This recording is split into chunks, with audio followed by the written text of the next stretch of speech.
কাশ্মীরের পেহেলগামে পর্যটকদের উপর সন্ত্রাসী হামলার পর ভারত ও পাকিস্তানের মধ্যে উত্তেজনা চরমে উঠেছে। হামলায় ২৬ জন নিহত হওয়ার পর থেকেই দুই দেশের মধ্যে পাল্টাপাল্টি কূটনৈতিক পদক্ষেপ ও হুমকি-ধমকি চলছে। ভারতের দাবি, এই হামলার সঙ্গে পাকিস্তান ভিত্তিক সন্ত্রাসী গোষ্ঠী লস্কর-ই-তৈয়বার স্থানীয় শাখা দ্য রেসিস্ট্যান্স ফ্রন্ট জড়িত। হামলার পর ভারত ৪৮ ঘন্টার মধ্যে দেশটিতে থাকা পাকিস্তানিদের চলে যেতে বলেছে। পাল্টা পদক্ষেপ হিসেবে পাকিস্তানও সে দেশে থাকা ভারতীয়দের অবাঞ্ছিত ঘোষণা করে ভারতীয় কূটনীতিকদের বহিষ্কার করেছে। বিশ্লেষকরা আশঙ্কা করছেন, এই পরিস্থিতি যে কোনো সময় যুদ্ধের দিকে গড়াতে পারে। তাই প্রশ্ন উঠছে, যদি যুদ্ধ হয়, কে কতটা প্রস্তুত?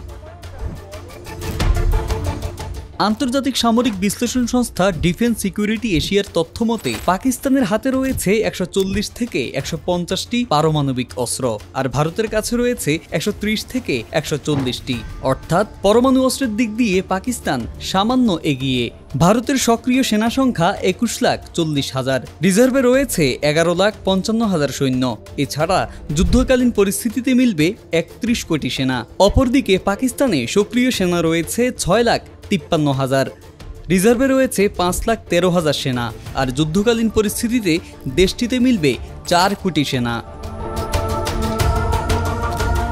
ভারতের স্থলবাহিনীর হাতে রয়েছে ৪,৬১৪টি ট্যাঙ্ক, সামরিক যান রয়েছে ৫,৬৮১টি এবং রকেট আর্টিলারি রয়েছে ২৯২টি। বিপরীতে পাকিস্তান স্থলবাহিনীর রয়েছে ২,৭৩৫টি ট্যাঙ্ক, সামরিক যান রয়েছে ৩,০৬৬টি, রকেট আর্টিলারি রয়েছে ১৩৪টি।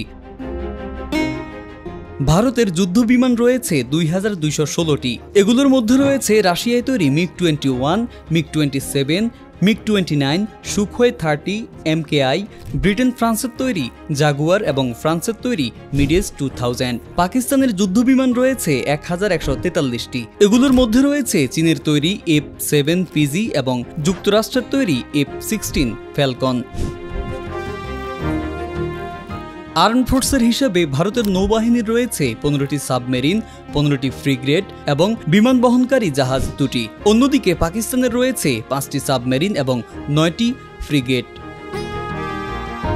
গত ২২ এপ্রিল বিকেলে ভারত নিয়ন্ত্রিত কাশ্মীরের পেহেলগামের বৈশরণ উপত্যকায় পর্যটকদের উপর সন্ত্রাসী হামলা হয়। এতে ২৬ জন নিহত হন।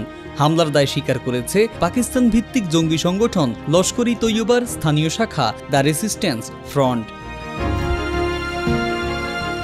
পরিস্থিতি ক্রমেই জটিলের দিকে যাচ্ছে। দুপক্ষই কূটনৈতিক সম্পর্ক ছিন্নের পথে এগোচ্ছে। বিশ্লেষকদের মতে, যুদ্ধ শুরু হলে তা শুধু ভারত পাকিস্তানের জন্য নয়, পুরো দক্ষিণ এশিয়া জুড়ে ভয়াবহ বিপর্যয় ডেকে আনবে।